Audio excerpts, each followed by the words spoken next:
Mungu tunayetumikia aweza kutuponya.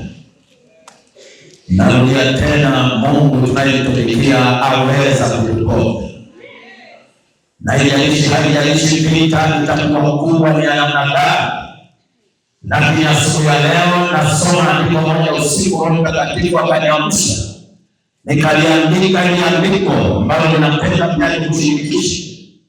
Katika kitabu cha Zaburi mlango wa 30 na mstari wa 5. Biblia inasema alipokesha kwenye maisha ya mwanadamu. Mwanadamu anapitia vipindi tofauti tofauti. Mwanadamu anapitia mazingira tofauti tofauti. Mwanadamu anapitia maeneo tofauti tofauti. Mwanadamu sawasawa kwenye kile kitabu cha Mhubiri mlango wa 3 mstari wa 4 kuanzia mstari wa kwanza wa 3 mpaka 8. Biblia inasema viko vipindi tofauti tofauti, lakini tutasoma Mhubiri 3 mstari wa 4. Ashukuriwe Mungu kwa sababu kila ninaposoma maandiko haya yanaleta ujasiri wa kutangaza ya kwamba hata kama umepita kwenye tabu ya namna gani, endelea kuamini Bwana kwamba alipo lango hayako majira ya Baba ya kukutoa katikati ya hilo teso ulionayo, katikati ya hayo majaribu ulionayo. Kuna wakati ambapo mengine yanaachiliwa ili kutuzidisha wako, ili kuzidisha moyo, ili kuzidisha tusinyanyuke, lakini badala ya kuzima tutayageuza yaliyoachiliwa kuwa ni kazi ya kwenda mwanzo mwingine, kuwa ni kazi ya kwenda daraja nyingine, kuwa ni kazi ya kwenda kwenye namna nyingine ambayo Bwana ametukusudia. Nami sasa naomba tusome maandiko yafuatayo. Kitabu cha Zaburi mlango wa 30 mstari wa 5 na Zaburi 37 mstari wa 18 mpaka wa 19. Mstari kama miwili pale. Alafu nitakwambia mstari mwingine, maana leo tunapaswa kujifundisha. Jina la Bwana libarikiwe. Wapendwa, jina la Bwana libarikiwe. Ningetamani kuwa msomaji kama angekuwa na maiki angenisaidia ili kutembea kwa haraka zaidi na kuweka sawasawa tafsiri za maandiko haya. Sema tena amina. Rudia tena, sema amina yenye nguvu. Rudia tena, sema amina. Natamani moyo wako ambao hawachoki katika imani, watu ambao wako tayari kuinuka. Nataka nikwambie, ukiona nyati anatembea taratibu, unapomjeruhi, spidi yake huwa inaongezeka, na si kwamba anamkimbilia yeye mjeruhi, anaongeza mwendo kuelekea yeye mjeruhi. Yaani Mungu tayari kwa mapambano. Sema amina. Rudia tena, sema amina. Naomba soma mstari hiyo. Kitabu cha Zaburi sura ya 30 mstari wa 5. Naam. Biblia inasema, naam, maana ghadhabu zake ni za kitambo kidogo. Maana ghadhabu zake ni za kitambo kidogo. Hebu Biblia sema ghadhabu zake ni za kitambo kidogo, lakini zina maumivu makali. Biblia tena ghadhabu zake ni za kitambo kidogo. Kitambo kidogo maana ni za muda mfupi. Tuko pamoja watumishi wa Bwana?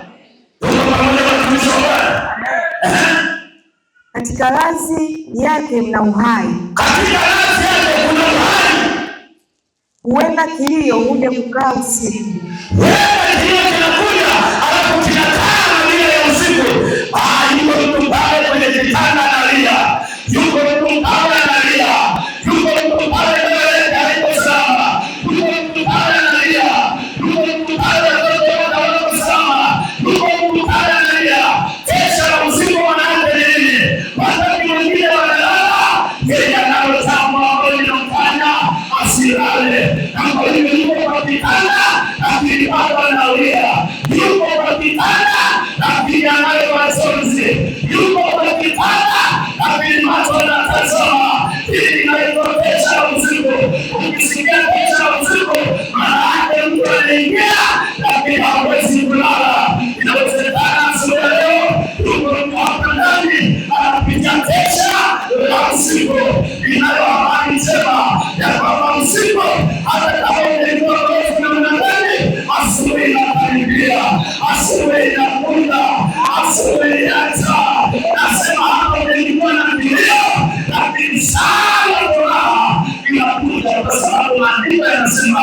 kila jambo na wakati wanasema na jina la Yesu. Ikiwa ni majira yako ya kujaribiwa, lazima upige. Narudia tena, ikiwa ni majira ya kujaribiwa kwako, ni lazima upige. Ili tudhibitishe maisha yako yakoje katika Kristo. Sema amina kwa jina la Yesu. Pende kwa maandiko kumeshi. Lakini asubuhi huwa furaha. Kesha usiku ina maneno makali, lakini Biblia inatangaza asubuhi kunapopambazuka yako mambo yanabadilika. Usiku unaingia taa, usiku unaingia kuna mwanga, usiku unaingia mambo ya magumu, usiku unaingia kuna faraja, usiku unaingia kuna njia, usiku unaingia ni mafanyaje. Lakini pindi asubuhi kunapopambazuka wana wa faraja na kuja, amani inarejea tena, sio inapatikana, usalama unakuwepo, ushindi unakuwepo.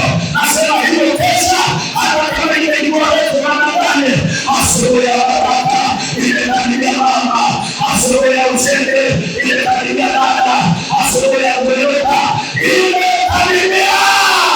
Ndio maana natangaza mchana wa leo, hatutainuka, tukuendelea aliyebeba hayo akapanda nayo msalabani. Wanaume nisomapo maandiko, Biblia inanieleza wazi Yesu alibeba mara kadhaa kwa sababu ya msalaba. Mambo yalikuwa ni magumu, wenye dhambi wangeongezeka, uzito wa msalaba ungeongezeka. Kuna wakati akajaribiwa, akaenda kwenye maombi, akaomba Baba, ikiwezekana naomba kikombe kinyakuke, lakini sitamani nikakate mimi. Kuna vitu naweza kuvitaka hata wakati wanaokimbie, na mambo yanaweza kuyataka, lazima majira ya Bwana yatimie. Kwa maana Biblia inasema kuna jambo chini ya mbingu linakusudia. Amesema amina kwa jina la Yesu. Wenye tena sema amina kwa jina la Yesu. Natangaza hata kama usiku umekuwa ni mrefu na mnadani, umekuja asubuhi yako, baraka zinakuja kwako, ushindi unakuja kwako, neema inashuka kwako. Kama hiyo ndoa ingekuwa ngumu, hakuna mkate mgumu mbele ya chai pasipo tajiriba tu. Uwepo wa Bwana unaposhuka, mambo hubadilika. Nisikie tena amina za waliokombolewa. Nasema uwepo wa Bwana unaposhuka, mambo yanabadilika. Si vile unavyowaza. Sema amina kwa jina la Yesu. Sema tena amina kwa jina la Yesu. Mwisho wako shaibu, bali ni ushuhuda wenye utukufu wa Mungu na ushindi mkuu. Hata kama tunapita, lakini mwisho unapita yetu. Sina aibu, sema amina. Kupita tunapita, tunakubali tunapita, maana mapita ni sehemu ya Kristo. Lakini mwisho wetu hautakuwa wa aibu, mwisho wetu utakuwa wa ushindi, mwisho wetu utakuwa wa nguvu, mwisho wetu utakuwa wa heshima, mwisho wetu utakuwa ni wa tofauti. Na Biblia inasema heri mwisho kuliko mwanzo. Bwana Yesu akasema watumishi wa Bwana, mwanadamu hupita katika vipindi mbalimbali na nyakati mbalimbali kama fedheha, machozi, maumivu ya siri ndani ya moyo wake. Katika kitabu cha Mhubiri mlango wa 3 mstari wa 4, Biblia inasema, soma Mhubiri 3 mstari wa 4, Biblia inasema wakati wa kulia na wakati wa kucheka. Nasema inasema kuna wakati wa kulia, alafu kuna wakati wa kufanyaje? Kucheka. Wakati wa kulia, alafu kuna wakati wa kufanyaje? Hata kama unalia na madani, ungojee wakati wa kicheko. Nasema kwa sababu maisha ya mwanadamu inakuwa na vipindi mbalimbali. Hata kama umelia na madani, hata kama umelaumiwa na madani, hata kama umekataliwa na madani, lakini ungojee wakati wa kicheko unakuja kwa maisha yako. Ilikuwa ninaangalia na mmoja anaitwa Hana. Huyu dada alipita kwenye majaribu. Huyu dada aliolewa, akapita kwenye maumivu. Biblia inaniambia tumbo la mwanamke huyu lilikuwa limefungwa. Huyu mwanamke akapita kwenye shida. Huyu mwanamke akapita kwenye taabu. Ana mwanamke mwenza alikuwa anaitwa Penina, akasimama akamcheka Hana, akamwambia Hana, haya ni maisha ya namna gani? Wewe ni mwanamke wa ajabu, naona historia yako Hana ndio umeishia hapo. Elikana hatakupa mtoto leo, hiyo habari imeisha. Kazi yako itakuwa ni kula na kumaliza habari. Nataka nikwambie, yalikuwa ni majira yasiyokuwa ya kawaida, ni majira ya kilio. Yule mwanamke anaitwa Hana, wakati wa Bwana ulipotimia, Bwana akafanya jambo. Wakati wa Bwana ulipotimia, Hana aliyedharaulika akainuka tena. Penina anamwangalia Hana, umeinukaje? Biblia inaniambia Hana kuna wakati alienda mbele za Bwana akajinenea. Walipokwea wende kwenye nyumba ya ibada, akamuita Bwana, akaomboleza mbele za Bwana. Angalia mwanamke huyu, sauti inatoka, huyu mwanamke analia, mikono yake tu inacheza. Hana anatembea, anaonekana mwanamke kama ni mlevi. Mchungaji wake anaitwa Elikana, akamuuliza Eli, akamuuliza hili jambo limekuwaje? Hili jambo limeonekanaje? Wewe umekuwa mlevi. Ewe mwanamke unaitwa Hana, utakuwa mlevi hata lini? Hana, nataka nijue historia yako. Wewe umekuwa mlevi. Ulevi wako ulianza lini? Ulevi wako unaendeleaje? Ulevi wako mpaka lini? Biblia inaniambia kwamba Hana akajibu kwa unyenyekevu, amejaa Roho. Mwanamke sio wa kawaida, katika kuna matumaini, anamjua Mungu wake, anajua ya kwamba pamoja na maneno ya Penina, lakini kwa Bwana alipotumaini, akapasa akamwambia Hana, mimi ni mwanamke ambaye nina uchungu. Kamuuliza shida nini mama? Tuambie. Akasema nahitaji mtoto.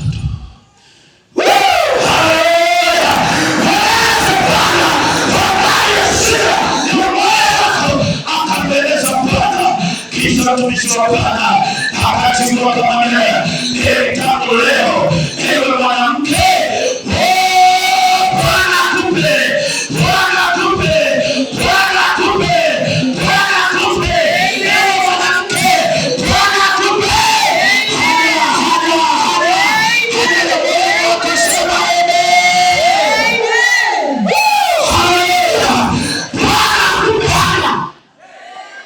umelia sana, inatosha. Umeteseka sana, inatosha. Bwana akupe haja ya moyo wako. Bwana akupe haja ya moyo wako. Sema tena kwa jina la Yesu. Sema tena kwa jina la Yesu. Inawezekana umepita kwenye mapito magumu na hata umepoteza mwelekeo. Natangaza tena yuko Mungu. Haleluya. Narudia tena yuko Mungu. Haleluya. Yuko Mungu asiyebahatisha. Narudia tena yuko Mungu asiyebahatisha. Yuko Mungu anayeinua. Yuko Mungu anayebadilisha historia. Yuko Mungu mgeuza mambo.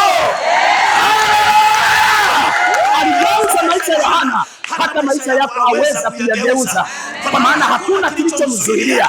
Nasema na unajua, wakati mwingine unatembea, watu wakikutazama namna hii wanamuona huyu binti amechelewa. Mimi natangaza mchana wa leo, hujachelewa, unasogea kwenye kusudi. Sikiliza nikwambie, lipo kusudi la Bwana ambalo anakwenda kuachilia juu ya maisha yako. Haijalishi ulimwengu uliotembea, wengi wamekubeza, ni asilimia kubwa wamekubeza. Wengine wamekutukana, wengine wamekudharau, wengine wamekuona hufai. Wewe shikamana na Bwana, maana lipo kusudi la Bwana. Sema tena haleluya. Lipo kusudi la nani jamani? La Bwana. Angalia kitabu cha Zaburi 37 mstari wa 19. Bwana anasema hutaaibika. Narudia tena, Bwana anasema hautaaibika. Narudia tena, Bwana anasema sitaaibika. Narudia tena, Bwana anasema hatutaaibika. Endelea kushikamana na Bwana. Haleluya. Haleluya. Twende Zaburi 37:19. Naam. Hawataaibika wateule wakati wa ubaya. Acha ubaya uruhusiwe, lakini wakati wa ubaya hautaaibika.